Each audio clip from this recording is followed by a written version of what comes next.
मलाई लाग्छ यो चाहिँ एउटा सुरुवात हुनसक्छ क्रिकेटलाई एउटा व्यवस्थित ढङ्गमा अगाडि बढाउनको लागि। एज खेलाडीहरू हामी सबैजना खुसी छौँ। अहिलेको 20-22जना कतिजना छौँ हामीहरू एउटा कन्ट्र्याक्ट सिस्टममा बसेर र प्लेयर्सहरू पनि एउटा प्रोफेसनल सेटअपमा क्रिकेट एसोसिएसन नेपालले फर द फर्स्ट टाइम क्रिकेटकै हिस्ट्रीमा एउटा प्रोफेसनल सेटअपमा हामी जाँदैछौँ।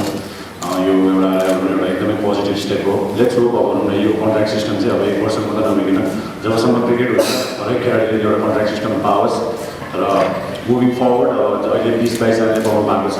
नेपाल क्रिकेट अहिले यो स्थितिसम्म आउनु मन लाग्छ।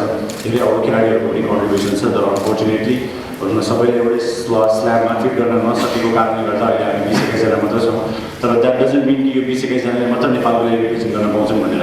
यदि भोलि गएर नेपालमा कुनै पनि एउटा राम्रो खेलाडी छ भने उसले आफ्नो प्रतिभा दिएको छ भने that person automatically qualifies the contract सिस्टमको लागि।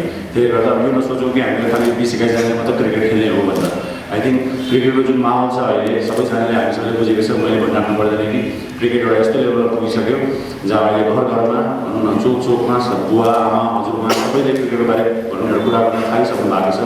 सो अब हाम्रो कर्तव्य भनेको एज खेलाडीहरू सक्दो प्रयास गर्ने हो ग्राउन्डभित्र बसेर ग्राउन्डमा गएर राम्रो प्रदर्शन गरेर देशलाई जिताउने र media plays a very important हो।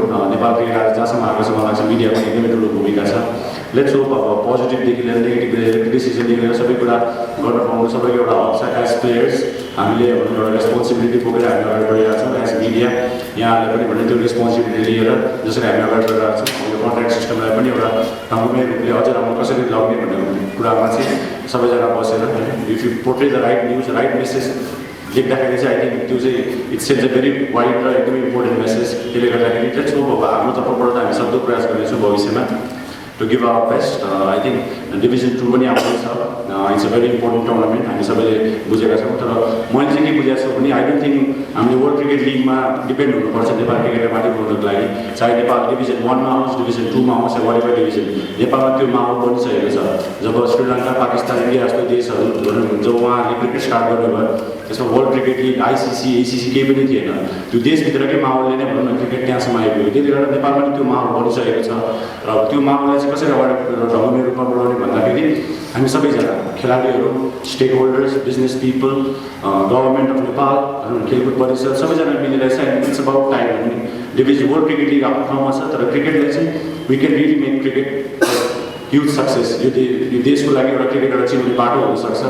त्यसले गर्दाखेरि अब हामी सबैजना मिलेर चाहिँ it's about time we need to move forward. जे जति वाद विवादहरू छ क्रिकेटको अब यसलाई चाहिँ चाँडोभन्दा चाँडो टुङ्गो लागोस्। एज खेलाडीहरू भनौँ न हामीले चाहिँ यो वाद विवाद सब चाँडो टुङ्गिएदेखि एज प्लेयर्स मलाई लाग्छ सबै खेल समर्थकै त्यो दिन पुगिरहेको छ जसले गर्दा भनौँ न सबै वाद विवादहरू टुङ्गिन्छ र कन्ट्र्याक्ट सिस्टम चाहिँ एउटा राम्रो सुरुवात हो। क्रिकेट एसोसिएसन नेपाल र खेलाडीहरूको बिचको जुन एउटा भनौँ न एउटा ब्रिज एउटा त्यसले एउटा पुलको पनि एउटा भूमिका खेल्नेछ र लेट्स होप अब आउने भनौँ न अब अर्को 1 महिनामा हामीले विल गिभ आवर बेस्ट। हाम्रो तर्फबाट सक्दो प्रयास गर्नेछौँ नेपाल क्रिकेटलाई माथि पुर्याउनको लागि।